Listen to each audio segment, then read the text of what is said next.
Hey, welcome to day 22. Day 22 of 100 days reading through the New Testament.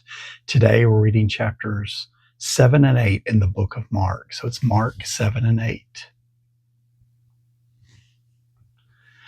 The Pharisees and some of the teachers of the law who had come from Jerusalem gathered around Jesus and saw some of his disciples eating food with hands that were defiled, that is, unwashed. The Pharisees and all the Jews do not eat unless they give their hands a ceremonial washing, holding to the tradition of the elders. When they come from the marketplace, they do not eat unless they wash, and they observe many other traditions, such as the washing of cups, pitchers, and kettles.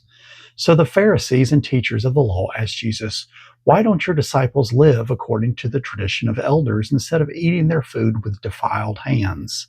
He replied, "Isaiah was right when he prophesied about you hypocrites, as it is written, 'These people honor me with their lips, but their hearts are far from me. They worship me in vain. Their teachings are merely human rules.' You have let go of the commands of God and are holding on to human traditions." And he continued, "You have a fine way of setting aside the commands of God in order to observe your own traditions. For Moses said, 'Honor your father and mother, and anyone who curses their father or mother is to be put to death.' But you say that if anyone declares that what might have been used to help their father or mother is Corban, that is, devoted to God, then you no longer let them do anything for their father or mother. Thus you nullify the word of God by your tradition that you have handed down, and you do many things like that." Again, Jesus called the crowd to him and said, "Listen to me, everyone, and understand this. Nothing outside a person can defile them by going into them. Rather, it is what comes out of a person that defiles them." After he left the crowd and entered the house, his disciples asked him about this parable. "Are you so dull?" he asked. "Don't you see that nothing enters a person from the outside can defile them? For it doesn't go into their heart, but into their stomach, and then out of the body." In saying this, Jesus declared all foods clean. He went on, "What comes out of a person is what defiles them. For it is from within, out of a person's heart, that evil thoughts come: sexual immorality, theft, murder, adultery, greed, malice, deceit, lewdness, envy, slander, arrogance, and folly. All these evils come from inside and defile a person." Jesus left that place and went to the vicinity of Tyre. He entered a house and did not want anyone to know it, yet he could not keep his presence secret. In fact, as soon as she heard about him, a woman whose little daughter was possessed by an impure spirit came and fell at his feet. The woman was a Greek born in Syrian Phoenicia. She begged Jesus to drive the demon out of her daughter. "First, let the children eat all they want," he told her, "for it is not right to take the children's bread and toss it to the dogs."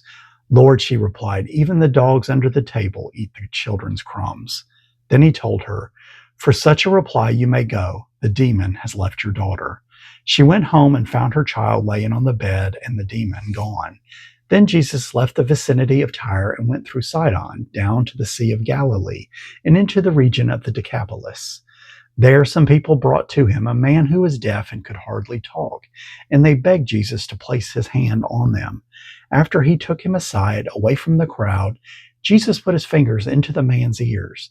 Then he spit and touched the man's tongue. He looked up to heaven and with a deep sigh said to him, "Ephphatha," which means "be opened." At this, the man's ears were open, his tongue was loosened, and he began to speak plainly. Jesus commanded them not to tell anyone, but the more he did so, the more they kept talking about it. People were overwhelmed with amazement. "He has done everything well," they said. "He even makes the deaf hear and the mute speak." Mark chapter 8. During those days, another large crowd gathered. Since they had nothing to eat, Jesus called his disciples to him and said, "I have compassion for these people. They have already been with me 3 days and have nothing to eat. If I send them home hungry, they will collapse on the way, because some of them have come a long distance." His disciples answered, "But where in this remote place can anyone get enough bread to feed them?" "How many loaves do you have?" Jesus asked. "7," they replied. He told the crowd to sit down on the ground. When he had taken the 7 loaves and given thanks, He broke them and gave them to his disciples to distribute to the people, and they did so. They had a few small fish as well. He gave thanks for them also and told the disciples to distribute them. The people ate and were satisfied. Afterwards, the disciples picked up 7 basketfuls of broken pieces that were left over. About 4,000 were present after he had sent them away. He got into the boat with his disciples and went to the region of Dalmanutha. The Pharisees came and began to question Jesus. To test him, they asked him for a sign from heaven. He sighed deeply and said, "Why does this generation ask for a sign? Truly I tell you, no sign will be given to it."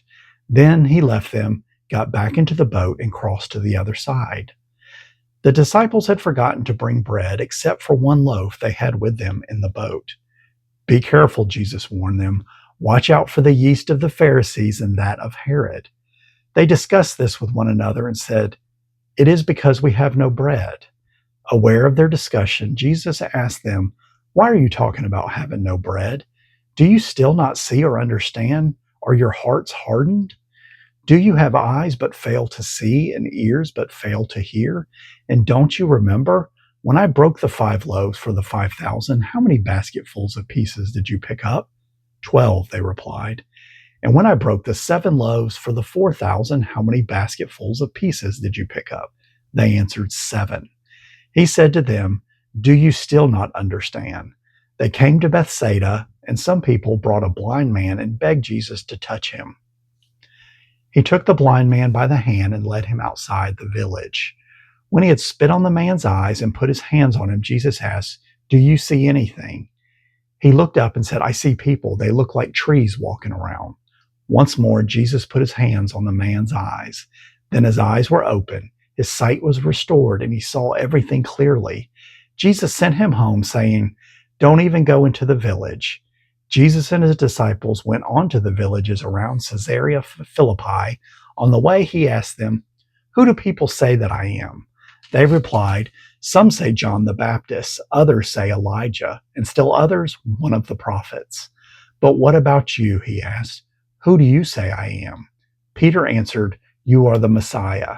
Jesus warned them not to tell anyone about him. He then began to teach them that the Son of Man must suffer many things and be rejected by the elders, the chief priests, and the teachers of the law, and that he must be killed and after 3 days rise again. He spoke plainly about this, and Peter took him aside and began to rebuke him. But when Jesus turned and looked at his disciples, he rebuked Peter. "Get behind me, Satan," he said. "You do not have in mind the concerns of God, but merely human concerns." Then he called the crowd to him along with his disciples and said, "Whoever wants to be my disciple must deny themselves and take up their cross and follow me. For whoever wants to save their life will lose it, but whoever loses their life for me and for the gospel will save it. What good is it for someone to gain the whole world yet forfeit their soul? Or what can anyone give in exchange for their soul? If anyone is ashamed of me and my words in this adulterous and sinful generation, the Son of Man will be ashamed of them when he comes in his Father's glory with the holy angels." Thanks for listening. That was Mark chapter 7 and chapter 8. Join me tomorrow as we read Mark chapter 9 and Mark chapter 10. Thanks. I'll see you tomorrow.